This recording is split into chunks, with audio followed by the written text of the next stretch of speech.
नदी किनारे दो अमीर गरीब सहेलियों का ससुराल। अरे वाह, आज तो आंटी ने मेरी पसंद का खाना बनाया है।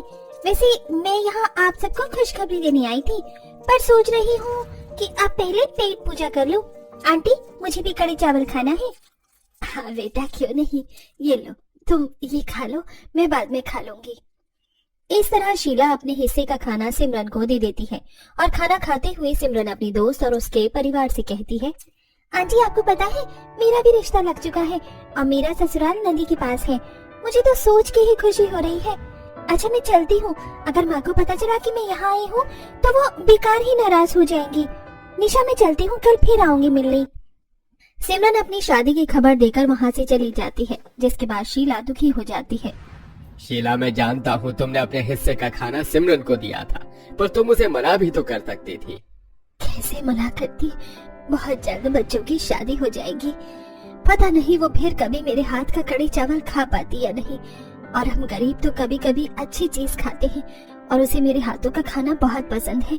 पर मुझे खुशी है मेरी बेटी न सही पर सिमरन की शादी तो अच्छी जगह हो रही है। माँ आप दुखी है ना, क्योंकि मेरा ससुराल तालाब के पास है और सिमरन का ससुराल नदी के पास।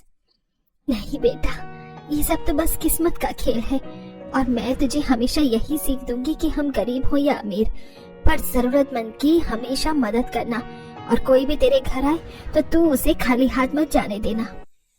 जहाँ शीला अपनी बेटी को अच्छी शिक्षा दे रही होती है, तो वहीं पर जब सिमरन की माँ को पता चलता है कि सिमरन फिर अपनी गरीब दोस्त से मिलकर आई है, तो वो अपनी बेटी को गरीबों के खिलाफ भड़काने लगती है। तू पागल है क्या? देखना एक दिन वही तेरा हाथ छुड़ाकर तुझे कुएं में धकेल कर चली जाएगी। गरीब लोग बहुत गंदे और लालची होते हैं, उन्हें उंगली दो तो हाथ पकड़कर सर पर बैठ जाते हैं। इनसे जितनी दूरी बनाकर रखो उतना अच्छा है। सिमरन की माँ उसे समझाती रहती है, पर सिमरन अपनी माँ की एक नहीं सुनती और अपने कमरे में चली जाती है। समय यूं ही बीतता है और दोनों शादी करके अपने ससुराल चली जाती हैं। माँ जी, यहाँ कितनी बदबू आ रही है, आप सब कैसे रहते हैं? बहू, हम तो शुरू से ही यहीं पर रह रहे हैं। घर के पास ही तालाब होने की वजह से ये गंदी सी बदबू आ रही है, पर धीरे धीरे तुझे भी आदत हो जाएगी। अपने ससुराल आते ही बदबू से निशा परेशान हो जाती है और वो जब अपने कमरे में जाकर कमरे की खिड़की खोलती है तो उसके सामने ही तालाब होता है और वो देखती है कि कुछ औरतें जाकर उसमें कूड़ा फेंक रही हैं। ऐसे ही ये तालाब इतना गंदा हो चुका है, ऊपर से यहाँ के लोग इसमें कूड़ा डालकर इसे और गंदा कर रहे हैं। दिवाकर, तुम जाकर बोलते क्यों नहीं? किसे जाकर बोले निशा, हम तो खुद इस तालाब में कूड़ा फेंक रहे हैं। यहाँ तक कि घर का गंदा पानी भी उसी तालाब में जाता है। यहाँ कूड़ा और पानी का निकास ही नहीं, क्या करें हम? दिवाकर की बात सुन निशा हैरान रह जाती है और वो पूरी रात सोने की कोशिश करती है, पर उसे नींद नहीं आती।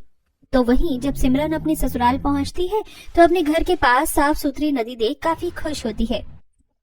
माँ जी, हमारी तो घर के पास ही नदी है और पास में ही नदी होने की वजह से कितनी ठंडक भी है यहाँ। बहू, रात में तो तुझे और ठंडक महसूस होगी और सुबह 5 बजे उठकर देखना क्या मौसम रहता है, और यहाँ का सनसेट भी बड़ा ही प्यारा लगता है। कल मैं तुझे सनसेट दिखाऊंगी।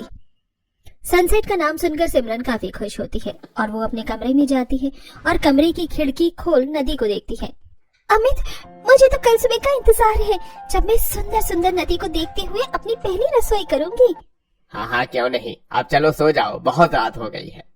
इतना बोल सिमरन सो जाती है और सुबह जल्दी उठकर अपनी पहली रसोई के लिए जाती है। और जैसे ही वो रसोई की खिड़की खोलती है तो वो देखती है कि नदी के सामने कुछ बच्चे और कुछ लोग आकर एक्सरसाइज कर रहे हैं। तो कुछ अमीर लोग वहाँ अपनी डॉगी को सैर कराने आए हैं। इतना अच्छा नजारा देख सिमरन को काफी अच्छा लगता है। सुबह सुबह नदी के सामने इतना अच्छा नजारा देखने को मिल जाए तो पूरा दिन अच्छा जाता है। सिमरन अच्छा नजारा देखते हुए खाना बनाती है, तो वहीं रसोई में अपनी नाक बंद करके बेचारी निशा अपनी पहली रसोई का खाना बनाती है।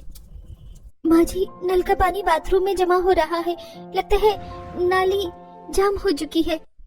हाँ बहू, मैं अभी पहले नाला साफ करके आ जाती हूँ। शांति खाना खाकर बाहर जाती है और नाला साफ करती है ताकि घर का गंदा पानी सीधा तालाब में जा सके। इसी तरह कुछ दिन बीत जाते हैं और एक दिन जब निशा सोकर उठती है तो वो देखती है कि उसके घर के बाहर तालाब का गंदा कूड़ा रखा हुआ है। माँ जी बाहर देखिए, किसी ने हमारे घर के बाहर तालाब का सारा गंदा कूड़ा रख दिया है। बहू, ये किसी बच्चे या जानवर का काम होगा। एक काम कर, ये सारा कूड़ा तालाब में जाकर फेंक दे। न चाहती हुई भी निशा को वो सारा कूड़ा उठाकर तालाब में फेंक कर आना पड़ता है। और अब जब घर के अंदर वो आ जाती है तो वो देखती है कि कुछ लोग अपनी गाय भैंस तालाब में ले जाकर नहला रहे हैं।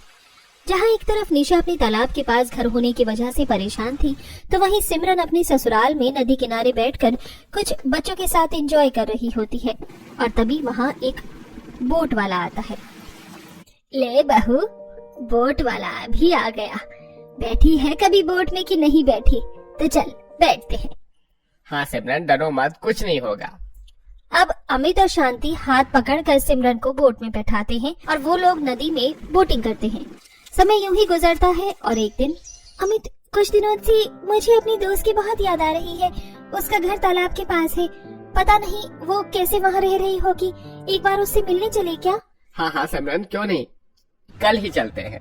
सिमरन के ससुराल वाले काफी अच्छे थे, इसीलिए वो एक बार सिमरन के कहने पर उसे अपनी दोस्त के घर जाने की मंजूरी दे देते हैं। अगले दिन अमित सिमरन के साथ निशा के घर जाता है, जहां वो देखते हैं कि तालाब में कुछ लोग गाय भैंस नहला रहे हैं, तो वही लोग गंदा पानी और कूड़ा फेंक रहे हैं। साथ ही तालाब के पास ही निशा का घर है और घर के अंदर काफी बदबू आ रही है। निशा, तुम रह कैसे रही हो यहाँ? बदबू आ रही है। दिवाकर, तुम इस तालाब की सफाई क्यों नहीं करवाती? हम गरीब क्या कर सकते हैं, और यहाँ तो हर कोई इसी तालाब में फेंकता है कूड़ा, और कोई जगह भी तो नहीं है। कोई बात नहीं दिवाकर, हम तुम्हारी मदद करेंगे। अभी मैं चलती हूँ। निशा, कुछ दिन बाद तुम मेरे घर आना, उसके बाद हम तुम्हारे इलाके की कंप्लेंट डालेंगे ताकि तालाब की सफाई हो सके और यहाँ नाला, साथ ही साथ कूड़ा फेंकने के लिए कूड़ा गाड़ी आ सके। इतना बोल सिमरन अपने ससुराल वापस आ जाती है और उसके आते ही उसकी माँ का फोन आता है। नदी के पास शादी क्या हुई? तू तो अपनी माँ को ही भूल गई, याद नहीं आती क्या? माँ, मैं अपनी दोस्त से मिलने के लिए गई थी, उनके हालात काफी बुरे हैं, सोच रही हूँ थोड़ी मदद कर दो। बेटा, तू नहीं सुधरने वाली। तुझे मैंने कितनी बार बोला है अपनी उस गरीब दोस्त से दूर रहे। इतनी दूर शादी हो गई है, फिर भी तू उसके तालाब वाले ससुराल में गई उससे मिलने? अगर तेरी तबीयत खराब हो जाती, अब से तू उस लड़की से नहीं मिलेगी। अच्छा ठीक है ना? इतना बोल सिमरन फोन रख देती है और 2 दिन बाद सिमरन की माँ अपनी बेटी से मिलने आती है। और इसी बीच निशा भी अपने पति के साथ अपने दोस्त के घर आती है। तुम मेरी बेटी का पीछा नहीं छोड़ने वाली, बेशरम की तरह मुंह उठाकर यहाँ भी आ गई। बहन, ऐसे मत बोलो, वो निशा की दोस्त है। सही बोल रही है माँ, मैंने तो बस इसे ऐसे ही बोल दिया था, पर मुझे नहीं पता था कि ये अपने पति के साथ यहाँ आ जाएगी। चलो भागो यहाँ से। मुझे यकीन नहीं हो रहा सिमरन, तू रातों रात कैसे बदल सकती है? चलो निशा, अमीर कभी गरीबों के अपने नहीं। शाबाश बेटी, सही किया तूने। दोनों दोस्त के बीच खटास पैदा कर सिमरन की माँ को काफी अच्छा लगता है और वो घर जाती है। समय यूं ही गुजरता है और एक दिन सिमरन के पिता की तबीयत खराब हो जाती है। ऐसे ही कुछ दिन बीते हैं और वो अपने पति के साथ अपनी बेटी से मदद लेने के लिए उसके पास आती है। देखना, तेरे बाबा की तबीयत कितनी खराब हो गई है। डॉक्टर ने कहा है कि बड़े अस्पताल में लेकर जाओ। हमारा तेरे अलावा इस दुनिया में कोई नहीं है, तू ही हमारा आखिरी सहारा है। माँ, तुम ही तो कहती हो गरीब और रोगी से दूर रहो। मैं पापा की तबीयत ठीक नहीं कर सकती, खुद ही संभालो और जाओ यहाँ से। वैसे भी मेरी बोटिंग का समय हो गया है, मैं सनसेट देखते हुए बोटिंग करने जा रही हूँ। अपनी बेटी की बातें सुनकर सिमरन की माँ उदास अपने पति के साथ घर आती है और जब शीला ये सब देखती है तो वो उसे अपनी गरीब बेटी के घर ले जाती है। निशा, तू बता रही थी ना कि तेरे गाँव में एक बहुत फेमस डॉक्टर है। सिमरन ने तो मुँह मोड़ लिया, अब तुझे ही उनकी मदद करनी होगी। आंटी, आप फिक्र मत कीजिए, मैं जानती हूँ यहाँ थोड़ी बदबू है, तालाब के पास घर होने की वजह से हमें काफी परेशानियाँ भी उठानी पड़ती हैं, पर जब तक अंकल ठीक नहीं हो जाते मैं आपको कहीं नहीं जाने दूंगी और अंकल की सेवा मैं करूंगी। इस तरह निशा अपनी दोस्त के पिता को डॉक्टर के पास ले जाती है और समय समय पर उन्हें दवाई और खाना देती है। साथ ही उसके ससुराल वाले भी उनके माता पिता की काफी केयर करते हैं। इसी तरह कुछ दिन बीत जाते हैं और एक दिन सिमरन अपनी दोस्त के घर आती है। तू यहाँ क्यों आई है? तुझसे अच्छी तो तेरी दोस्त है। जिस लड़की को मैंने इतना बुरा भला कहा, आज उसी की वजह से तेरे पापा की जान बच सकी है। हमें माफ कर दे निशा, हमने तेरे साथ इतना बुरा किया, पर फिर भी तूने हमारे लिए इतना सब कुछ किया। आप सब मुझे माफ कर दो। निशा, तुम भी। उस दिन मैंने तुम्हें भगा दिया, ताकि मैं अपनी माँ को दिखा सकूं कि मैं माँ की बातों में आ गई हूँ।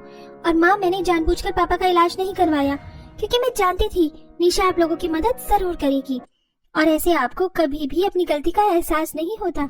इसलिए मुझे ये सब करना पड़ा ताकि आपको समझ आ सके कि गरीबों के हालात बुरे होते हैं, गरीब नहीं। और हमने कंप्लेंट कर दी है। बहुत जल्द यहाँ सरकारी कर्मचारी आएंगे और इस तालाब की भी सफाई होगी और यहाँ नाला भी बनेगा और कूड़े की गाड़ी भी आएगी। इस तरह सिमरन अपने दोस्त की मदद करती है और अपनी माँ को भी सबक सिखाती है। बहुत जल्द तालाब की सफाई हो जाती है और वहाँ जल कूड़े का प्रबंध भी हो जाता है। ये हमारा बालकनी है, शाम को हम सब यहीं बैठकर चाय एंजॉय करते हैं। तो कैसा लगा आपको आपका नया घर? घर बहुत सुंदर है। मैं तो हमेशा से चाहती थी कि मेरा ससुराल ऐसा ही हो। भाभी, एक जगह तो रह गई, चलो मैं आपको वो भी दिखा देती हूँ। सांची अपनी भाभी निशा को छत पर ले जाती है। निशा जैसे ही दोपहर की कड़कड़ाती धूप में छत पर जाती है। ओह गॉड, यहाँ तो कितनी ज्यादा गर्मी है। क्या तुम्हारी छत पर शेल्टर नहीं लगा है? लगता है भाभी आपको गर्मी का मौसम कुछ खास पसंद नहीं है। मुझे गर्मी का मौसम बिल्कुल भी पसंद नहीं है। कितनी ज्यादा गर्मी होती है, पसीना आता है, कई लोगों के तो दाने भी निकल आते हैं। सांची के कहने पर निशा छत देखने लगती है कि तभी निशा की नजर छत के कोने में बने बड़े से सिलबट्टे पर जाती है। मेरे ख्याल से ये सिलबट्टा है ना, कितना ज्यादा बड़ा है और ये छत पर क्या कर रहा है? भाभी, पुराने जमाने में इसी तरह के बड़े बड़े सिलबट्टे होते थे। माँ गाँव से है ना, तो उन्होंने छत पर ये बड़ा सिलबट्टा बनवा दिया है। अब कभी मसाले पीसने हो या चटनी खानी हो तो सिलबट्टे पर पीसते हैं। सांची निशा को नीचे ले आती है और ऐसे ही कुछ दिन गुजर जाते हैं। आजकल खाने में कुछ ज्यादा स्वाद नहीं आ रहा है, किसी चीज की कमी लग रही है। क्या हुआ पापा जी, खाना अच्छा नहीं लग रहा है क्या? अरे बहू, सब्जियां तो बहुत बढ़िया बनी है, लेकिन वो क्या है ना, सुबह के वक्त हम लोग खाने में ज्यादातर चटनी खाते हैं। चटनी खाने की ऐसी आदत हो गई है, हम दोपहर में खाने के साथ चटनी जरूर खाते हैं। तो आप लोग मुझे पहले बता देते, मैं चटनी पीस देती। आप लोग खाना खाइए, मैं जल्दी से चटनी पीस कर लाती हूँ। मेरी माँ ने मुझे बहुत अच्छी मिक्सर दी है, उसमें 2 मिनट में चटनी पिस जाती है। हम लोग मिक्सर की चटनी नहीं खाते हैं, हमें तो बस सिलबट्टे पर पिसी हुई चटनी अच्छी लगती है। छत पर जो सिलबट्टा है ना, वहाँ जाकर चटनी पीस ले। लेकिन माँ जी, वो सिलबट्टा तो छत पर है और मैंने कभी सिलबट्टे पर चटनी नहीं पीसी। और तो और गर्मी भी कितनी हो रही है बाहर। अरे बहू, तो सिलबट्टे पर चटनी पीसने के लिए तुझे कौन सा कोर्स करना है? आसानी से पिस जाती है। मैं पीस लेती, लेकिन अब मेरे जोड़ों में दर्द रहने लग गया है। इस उम्र में ज्यादा देर बैठा नहीं जाता है। माँ जी, लेकिन भाभी तो मुझसे पहले की है ना घर में, उन्हें तो आदत होगी। निशा, कैसी बात कर रही हो तुम? तुम्हें तो पता है मेरा मुन्ना अभी सिर्फ 3 महीने का है और ये 2 मिनट के लिए भी मेरी गोद नहीं छोड़ता।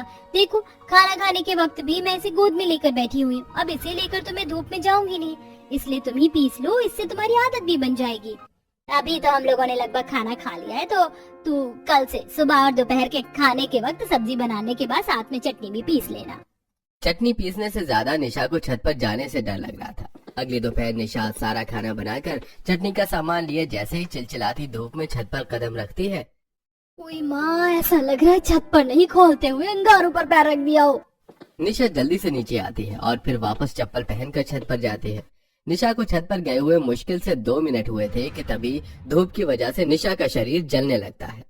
हे भगवान, 2 मिनट में मेरा ये हाल बेहाल हो गया। आने वाले समय में क्या होगा?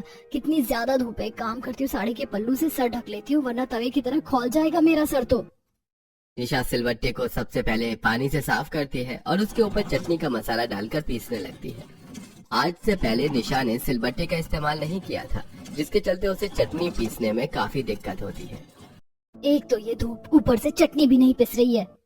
निशा जैसे तैसे कर सिलबट्टे पर चटनी पीसती है और भागते हुए छत से नीचे हॉल में आ जाती है। बहू, चटनी तो ठीक बनी है, लेकिन अभी भी इसमें वो वाला स्वाद नहीं आया। कोई बात नहीं, आज पहली बार था ना, धीरे धीरे सीख जाओगी। मुझे तो ये हरी चटनी काफी पसंद आई। भाभी, आप ना कल मेरे लिए आंवला की चटनी बनाना। यहाँ हरी चटनी पीसने में तो मेरी ऐसी की तैसी हो गई है, इन्हें आंवला की चटनी चाहिए। वैशाली शाम को ही मार्केट से आंवला, कैरी, पुदीना, धनिया, मूंगावली, चना और भी कई तरह की चीज लाकर रख देती है और आज फिर चिलचिलाती दोपहर में निशा छत पर सिलबट्टे पर चटनी पीसने लगती है। मुझे तो लगा कि आंवला आसानी से पिस जाएगा, लेकिन ये भी नहीं पिस रहा है मेरे से। अभी तो माँ जी के कच्चे आम की भी चटनी बनानी है। ये लोग कितने तरह की चटनी खाते हैं, मुझे तो सिर्फ हरी चटनी ही पता है। निशा चटनी पीसती है और सबके खाने के बाद जब अपने आप को कमरे में जाकर शीशे में देखती है ओह नो, ये क्या, कितनी ज्यादा टैनिंग हो गई है मुझे तो। 2 दिन धूप में चटनी क्या पीसी, मैं तो काली ही हो गई हूँ। अभी तो डिटैन करवाया था मैंने, इतने पैसे लगे थे, लगता है दोबारा डिटैन करवाना पड़ेगा। गर्मी में धूप में सिलबट्टे पर चटनी पीसते हुए निशा बुरी तरह से पसीने से नहाने लगती है। अरे भाभी, आप तो छत पर चटनी पीसने के लिए गई थी ना, ये नहा कर कहाँ से आ रही हैं? पसीने से नहा कर आ रही हूँ। छत पर जरा जाकर देखो, कितनी कड़क धूप हो रही है, तुम भी जाकर नहा लो। निशा के जेठ के साथ साथ उसका पति भी अक्सर काम के सिलसिले में बाहर ही रहता था और महीने में 1 से 2 बार ही घर आता था, जिसके चलते निशा अपने पति को भी अपने हालात के बारे में कुछ नहीं बता पा रही थी। हर रोज की तरह निशा सिलबट्टे पर आज नारियल की चटनी पीस रही होती है। ये नारियल क्यों नहीं पिस रहा है? माँ जी ने बताया था कि जो भी सख्त चीज हो पहले उसे सिलबट्टे की मदद से कोट लेना और फिर ही पीसना। निशा सिलबट्टे की मदद से सिलबट्टे पर नारियल कूटने लगती है कि तभी मेरा हाथ, नारियल का तो पता नहीं, लेकिन आज मेरे हाथ की चटनी जरूर बन जाएगी। निशा धूप में जैसे तैसे कर चटनी पीसती है और लाकर अपने ससुराल वालों को देती है। इतना समय लगाकर बहू तुम ये चटनी बनाकर लेकर आई हो, ना इसमें मिर्च है न नमक। मुझे भी चटनी बिल्कुल पसंद नहीं आई। मैंने कहा था ना, जब चटनी पीसो तो उसके अंदर राई भी डाल देना, तुमने राई नहीं डाली। जाओ अब दोबारा से चटनी पीस कर लाओ। निशा मन ही मन रोते हुए धूप में जाती है और एक बार फिर छत पर बैठकर सिलबट्टे पर चटनी पीसती है, लेकिन इस बार भी उसकी चटनी में कमी निकालने से उसके ससुराल वाले बाज नहीं आते।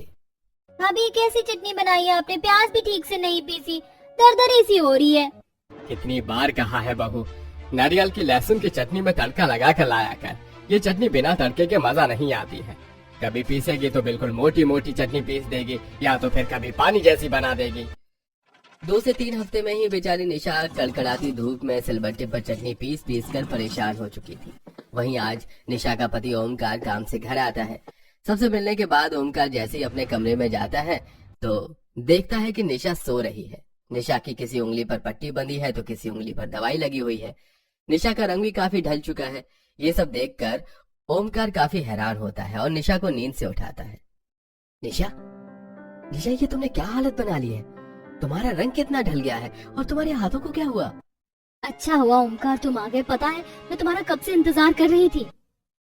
निशा ओमकार को सारी बात बताती है। ओमकार को काफी गुस्सा आता है और वो निशा का हाथ पकड़कर उसे सबके सामने हॉल में लेकर आता है। ये क्या हालत बना दी है हमने मेरी पत्नी की? मैं इसे घर में शादी करके धूप में बैठकर सिलबट्टे पर चटनी बनाने के लिए नहीं लेकर आया था। तो क्या हुआ, उसने जरा सी चटनी पीस दी तो कौन सा मैं इससे खेतों में हल चलवाती हूँ? वाह बेटा, पत्नी को आए हुए भी 1 महीना भी नहीं हुआ और तू उसका अभी से गुलाम बन गया। हमें तो आज तक कोई दिक्कत नहीं हुई। आप गांव की हो, आप तो बचपन से सिलबट्टे पर चटनी पीसती आई हो और इतना ही सिलबट्टे की चटनी खाने का शौक है तो साची से क्यों नहीं करवाती हो? और भाभी भी तो है। कल को तेरी बहन भी शादी करके चली जाएगी, वहाँ ससुराल में भी वो काम करे, यहाँ मायके में भी, और तेरी भाभी की गोद में बच्चा नहीं है क्या? अगर बच्चा नहीं होता तो वो तो खुशी खुशी चटनी पीसती। क्या और मिला बहू, सही कहा ना मैंने? सिलबट्टे पर रोज चटनी पीस पीस कर मैं भी परेशान हो गई थी, इसलिए इससे बचने के लिए मैंने भी शादी के 1.5-2 साल में ही बच्चा कर लिया ताकि चटनी ना पीसनी पड़े। सुन लिया आपने? अब इस घर में सिलबट्टे पर पिसी हुई चटनी नहीं बनेगी। मैं भी देखती हूँ कि कैसे चटनी नहीं बनेगी। ओमकार और वैशाली की काफी बहस शुरू हो जाती है और गुस्से में ओमकार छत पर जाकर सिलबट्टे से सिल तोड़ देता है, जिसके चलते अब घर में चटनी बनना ही बंद हो जाती है।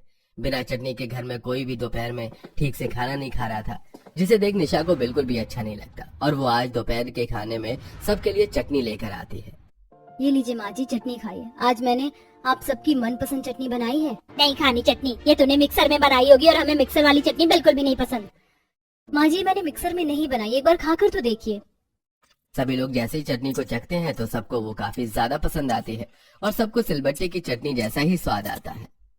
पसंद आया ना आपको? चटनी मिक्सर में नहीं बल्कि इमाम दस्ते में बनी हुई है।